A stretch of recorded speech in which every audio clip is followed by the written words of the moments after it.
Maaaring idulog ng Department of Agriculture sa Presidential Anti-Corruption Commission ang pag-iimbestiga sa natuklasang racket ni Senador Ping Lacson kaugnay ng pag-aangkat ng karne ng baboy sa bansa.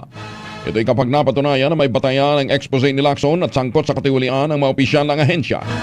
Sinabi ni Agriculture Secretary William Dar na sa ngayon, bumuo na siya ng special committee na mag-iimbestiga sa seryosong akusasyon ng naturang senador.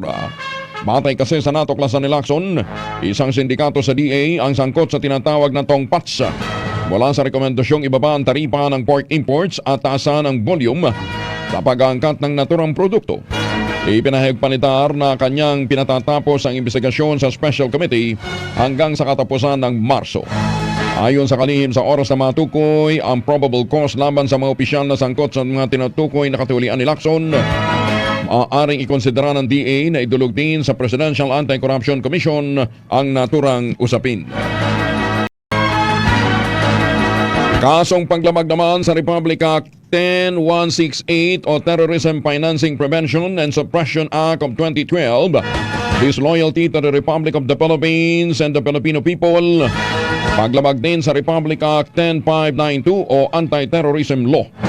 Dishonesty at oppression ang sinampa sa Office of the Ombudsman laban sa mag-amang sina Quezon Governor Danilo Suarez at Congressman David J.D. Suarez, mag-asawang board member na si Rodora Tan at Jason Habok Tan. Ang nagsampa ng reklamo ay dating mga lider ng NPA Guerrilla Squad Team ng Hukbong Wakbayan at makabansa na sina Rufino Celeste Calianta alias Caroping, isang dating leader ng NPA, at Sani Palusok de la Serna alias Cawanito, dating battalion commander ng NPA na nakabase sa Quezon at Laguna. Batay sa 5 pahinang complaint affidavit, tahasang inakusahan ng 2 dating leader ng CPP-NPA sa Southern Tagalog na protektor at pinansyor umano ng mga teroristang grupo ang mag-amang gobernador at ang mag-asawang Tan. Anila mahigit 1 taon umanong tumira sa nirate na bahay ni board member Doray Tan sa Zone 3 Poblasyon at Timonan, Quezon, kung saan ang laging naiiwan dito ay makasamahan nilang naaresto ng militar at na PNP na sina Ruel Custodio alias Cabaste at Ruben Estocado alias Oyo Miles.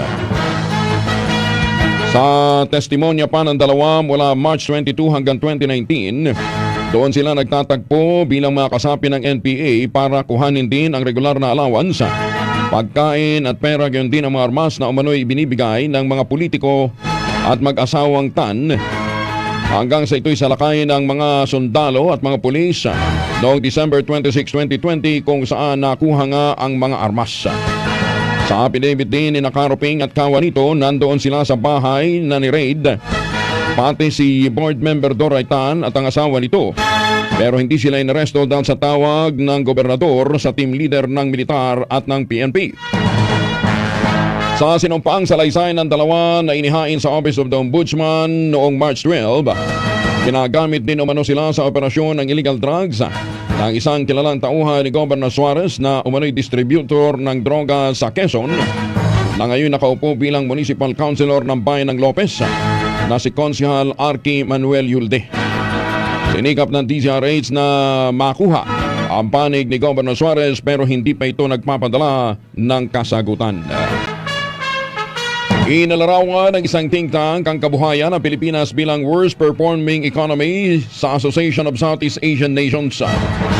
Ayon sa Iwan Foundation, pinakamalala sa ASEAN ang naranasan na contraction o paghina ng ekonomiya sa Pilipinas sa pula mag-umpisa ang pandemya noong 2020.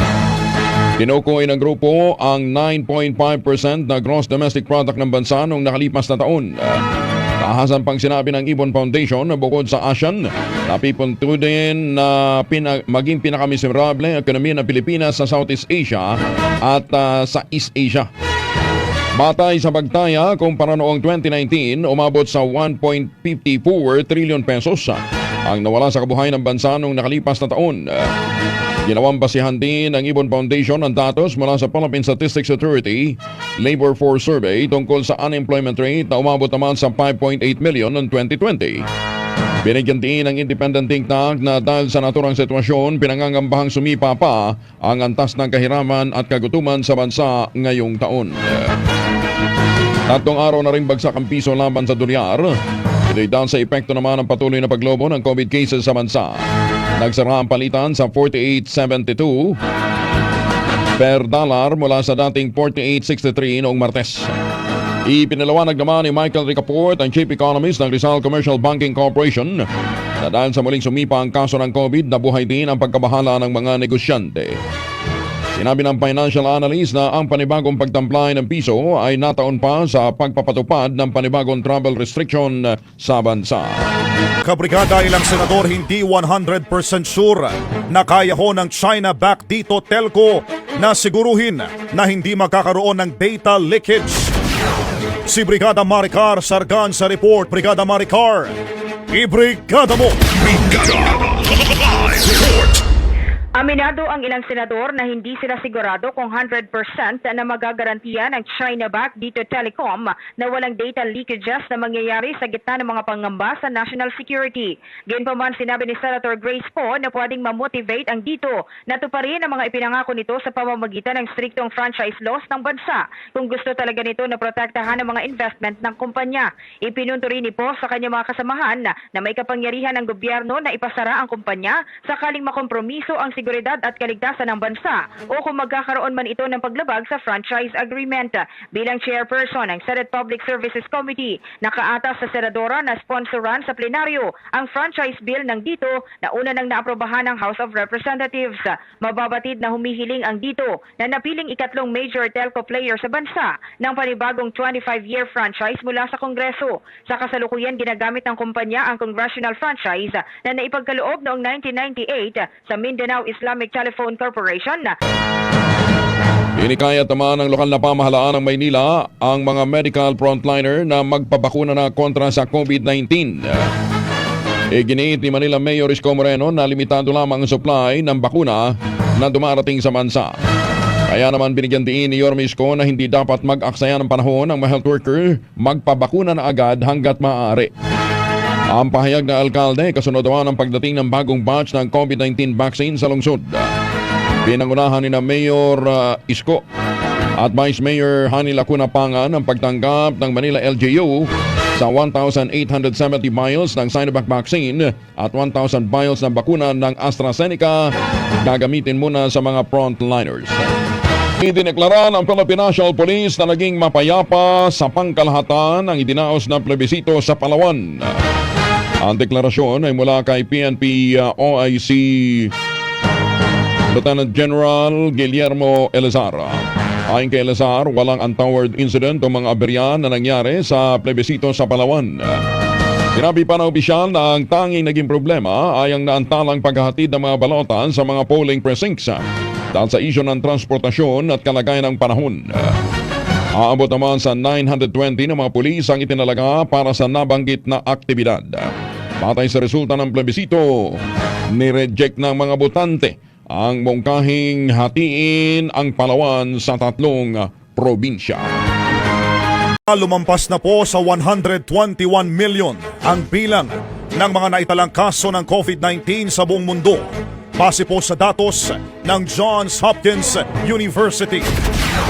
Makikita po sa tala ng universidad na umabot na sa mahigit 2.67 million ang death toll, habang nasa mahigit 68.6 million naman ang mga nakarecover. Nangunguna pa rin ang US sa mga bansa na may pinakamaraming kaso matapos itong magtala ng mahigit 29.5 million infections. Nasa ikalawang pwesto naman ang Brazil na ngayon po ay nakapagrehistro na ng mahigit 11.6 million na mga kaso. Nananatili naman sa ikatlong pwesto ang India na ngayon ay meron ng naitalang mahigit 11.4 million infections.